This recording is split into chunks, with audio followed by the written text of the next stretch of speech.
Operator करते सगळे, त्यांनी आता ज्या पद्धतीने जो कामगार विरोधी करार केलेला आहे एका भारतीय कर्मचारी कामगार संघटनेबरोबर, त्यामुळे संपूर्ण विमानतळावरच्या सर्व कामगारांमध्ये प्रचंड नाराजी आहे.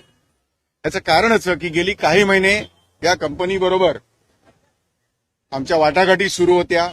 याच कार्यालयामध्ये, लेबर कमिशनच्या कार्यालयामध्ये या वाटाघाटी सुरू होत्या आणि त्या सुरू असताना गेले काही महिने त्या जवळजवळ वाटाघाटी एका विशिष्ट टप्प्यापर्यंत आल्या होत्या आणि पुढच्या कुठल्याही त्याच्यामध्ये कामगारांचं काम होईल अशा पद्धतीच्या टप्प्यावर ते असताना अचानकपणे ज्या युनियनची मे महिन्यामध्ये आम्ही गेली काही वर्ष तिथे आहोत, आमचं बहुसंख्य कामगार आमच्या सोबत आहेत, असं असताना एका युनियन ज्यांचं मे महिन्यामध्ये तिथे त्यांची स्थापना झाली, त्या युनियन बरोबर पुढच्या 15 दिवसामध्ये कामगारांवर अन्याय करणारा अशा पद्धतीचा करार कंपनीने केलेला आहे आणि त्यामुळे संपूर्ण विमानतळावरती प्रचंड कामगारांमध्ये नाराजी आहे.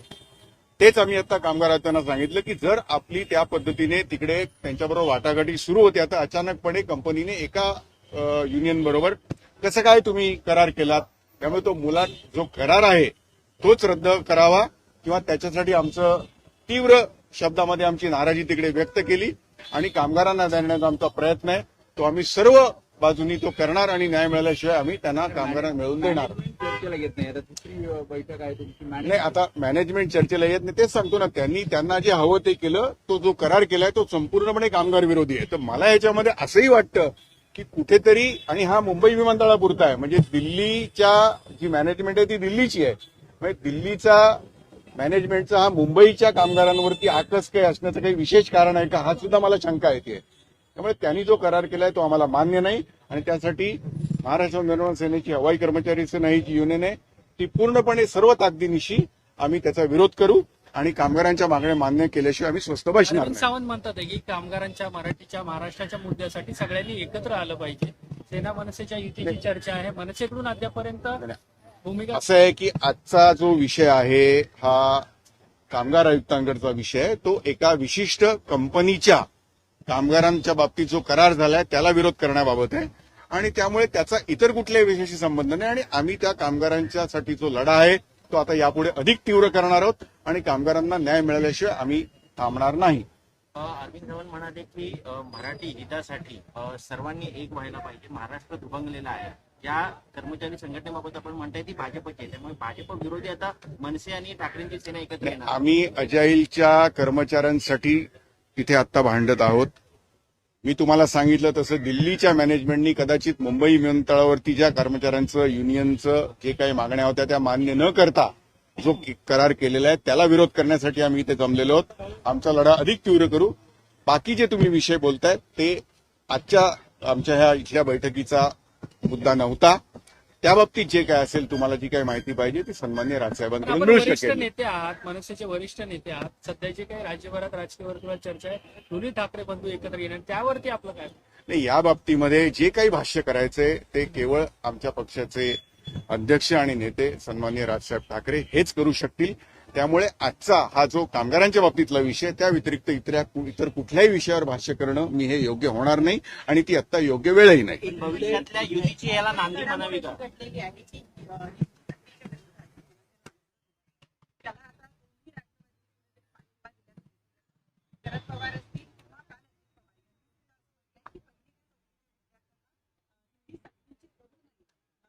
असं वाटतंय की या लढ्यामध्ये इतर पक्ष सुद्धा आता तुम्हाला साथ द्यायला लागलेले आहे आणि हे बघा की कोणीही साथ देत जरी नसेल तरी महाराष्ट्रातली मराठी जनता ही आमच्या बरोबर आहे. जो मुद्दा आम्ही घेतलेला आहे तो महाराष्ट्राच्या जनतेचा मुद्दा आहे. त्यामुळे आमच्याबरोबर कोण आहे किंवा कोण नाही आले तर त्यांचं नक्कीच स्वागत आहे, कारण हा मुद्दा हा मराठी मुलांचा, लहान मुलांचा मुद्दा आहे. त्यांच्या बाबतीत तरी कुठेतरी संवेदनशीलता सरकारने दाखवायला हवी. म्हणून आम्ही गेले काही दिवस सातत्याने लावून धरतोय. जेवढे येतील त्यांचं स्वागत आहे.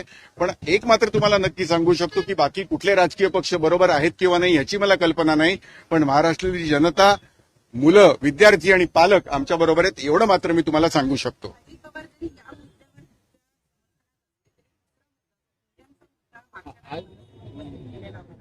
त्या मुद्द्याच्या विरोधात मुंबईमध्ये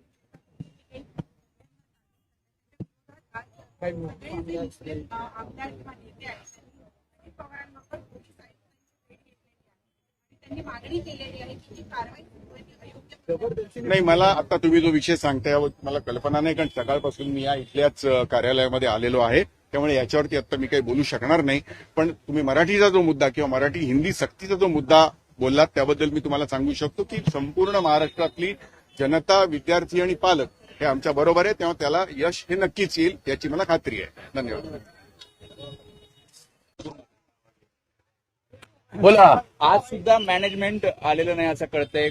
निर्णय झालाय नाही, इंडिगो मॅनेजमेंटचा ही लबाडी आज आपल्या कळेल येईल, कारण ती मॅनेजमेंट भारतीय जनता पक्षाच्या दबावाखाली काम करायला लागलेली आहे. मी थेट पक्षाचं नाव घेतो, कारण काल परवा जन्माला आलेली युनियन, तिला रवींद्र चव्हाणांनी आशीर्वाद दिलं.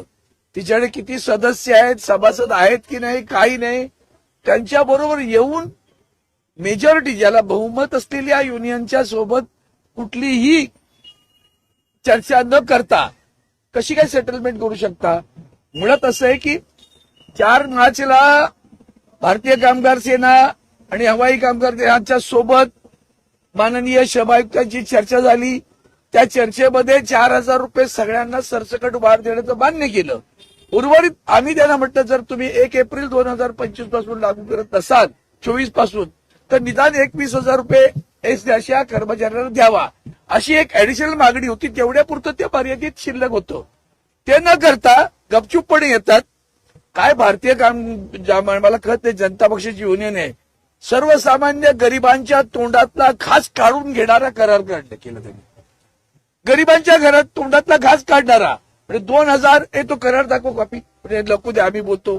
म्हणजे जिथे आम्ही सरसकट 4,000 रुपये वाढ केलेली 2700 लोकांना, तर त्यांनी ते पान काढ 2,026, 2,300, 2,500 अशी वाढ केली. आणि म्हणून या संदर्भात त्याचं पावित्र्य सायंटिस्ट आपण मला म्हणतो, त्याचं जे 4 मार्चला झालं त्याची पावित्र्य राखा. ची युनियन मे मध्ये जन्माला आली, आणि ते मे मध्ये आलेल्या जन्माला आलेल्या युनियनना मेजॉरिटी युनियन का सगळ्यांनी सोडलं का आमची युनियन. म्हणून ही जी लबाडी आहे ती मी आयुक्तांच्या नजरेस आणलेली आहे.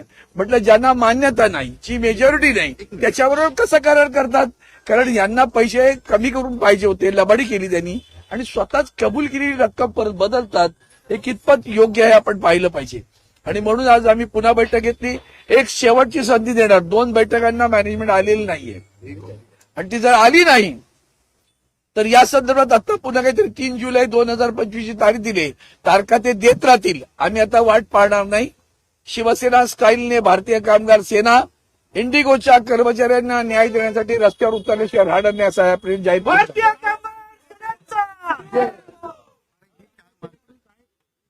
आम्ही म्हटलं. चाय म्हणजे 4,000 रुपये तुम्ही देण्याचं मान्य केलं होतं ना, महिना वाढ तुम्ही अॅग्री केलेली गोष्ट आहे. तर ही त्यांनी केलेली वाढ बघा, म्हणजे दिसत नाही बघा काय दिलं. अनस्किल्ड 2,000 रुपये, सेमी स्किल्ड 2,2300 रुपये, आणि हायली स्किल्ड 2,500 रुपये. आम्ही सरसकट 4,000 रुपयाचा अर्थ सरसकट 4,000 थांबणार नव्हतं, ते तो त्याचा बेस झाला, पाया झाला, पगारवाढीचा पाया. आणि मग सेमी स्किल्ड आणि स्किल्डला आणखी वाढवून द्या. पण आता जो प्रलंबित करार इतक्या वर्ष राहिलाय, तो करताना 4,000 रुपये वाढ द्या ही मागणी त्यांनी मान्य केली. ते 4 मार्च दाखवा अजून आणखीन एकदा. म्हणजे मान्य करून तुम्ही पलटी मारता. दुर्दैवानं श्रमायुक्ताच्या नजरेत पण मी आणून दिलं की हे तुम्ही मान्य केलेलं असताना कसं बदललं. हे बघा कसं दिलं. एकच वाक्य बघता येतो. After prolonged discussion with the management and union separately and together the management reiterated their stand and they have they are principally agreeing the terms as proposed. काय अग्री केलं? To pay, they are ready for monthly increment of ₹4,000 in the wages with effect from 1 April 2025. आता आणखीन काय सांगू. हे तुम्ही agree केलेलं असताना सुद्धा पुन्हा एक खोटा करार त्या सरकारच्या दबावाखाली, भाजपच्या दबावाखाली केला जातो आणि कर्मचाऱ्यांच्या तोंडचा खास घेतो. भारतीय जनता पार्टी ही भ्रष्ट जनता पार्टी तर आहेच, पण सर्वसामान्य माणसाला जगू सुद्धा द्यायचं नाही. उद्योगपतींच्या मागे ताट उभे राहतात, धनाढ्यांच्या मागे ताट उभे राहतात, आणि सर्वसामान्य कर्मचाऱ्यांना आम्ही जेव्हा 4,000 रुपयांनी काय आकाश नाही कोसळू शकत, आज इंडिगो एअरलाईन्सचा प्रचंड मोठा नफा आहे असं असताना सुद्धा त्यांनी हे मान्य करून सुद्धा देत नाहीत. आणि म्हणून आता शेवटी आम्ही आंदोलन करणार. एक शेवटची संधी दिली ती पाळणार, नाही तर मग आम्ही आंदोलन आता होईल. अजून तिथे सुरू झालं बघा जाऊन. मराठी विषय कामगारांचा मराठी मुलं आहेत सगळी गरीब. मराठी मुलांच्या तोंडचा घास काढता तुम्ही. तुम्हाला जरासुद्धा शरम वाटत नाही का की गरिबांच्या तोंडचा घास काढता? अधिक दिलं असतं तर आम्ही समजू शकतो. आम्ही 4,000 केले, ते आले आणि त्यांनी 5,000 दिले तर आम्ही समजू शकतो. तोंडचा घास काढून घेता. मराठीच्या मुद्द्यावरती मनसे आणि तुम्ही एकत्रित आलेला हा कामगारांचा प्रश्न सोडवण्यासाठी. प्रश्न असा आहे की हा प्रश्न मराठी माणसाचा, मराठी मुलांचा आणि मराठी बिचाऱ्या कर्मचाऱ्यांचा, कामगारांचा आहे. त्यावर एखाद्या गोष्टीसाठी मराठी हित, महाराष्ट्र हित इथं एकत्र असतं. त्याच्यात काय मोठी फार मोठं काही वेगळं करतो अशातला भाग नाही. ते केलं पाहिजे. आजही आमचं तेच पण नाही. महाराष्ट्राच्या हिताच्या आड जे जे कोणी आहेत त्यांना न घेता महाराष्ट्राच्या हितासाठी आणि मराठी माणसाच्या हितासाठी, मराठी माणूस, मराठी संस्कृती, मराठी भाषा यासाठी सगळ्यांनी एकत्र आलं पाहिजे अशा मी म्हणतो. कसं आहे, ऐका ना, मराठी कामगारांसाठी एकत्र आलेला आहात, तर मराठी मतदारांसाठी मनसे आणि मराठी मतदारांचा दबाव आता आला पाहिजे की मराठी माणसाने एक व्हा. वंदनीय शिवसेना प्रमुखांचं एक वाक्य आज मुद्दाम तुमच्या सगळ्यांच्या माध्यमातून जाणीवपूर्वक सांगतो, तमाम महाराष्ट्राला सांगतो. आमचा महाराष्ट्र दुभंगलाय बरं का. जातीपातीच्या भिंती इतक्या मजबूत उभ्या करून ठेवल्या की जातीपाती गाडून मराठी माणूस एकत्र आला पाहिजे.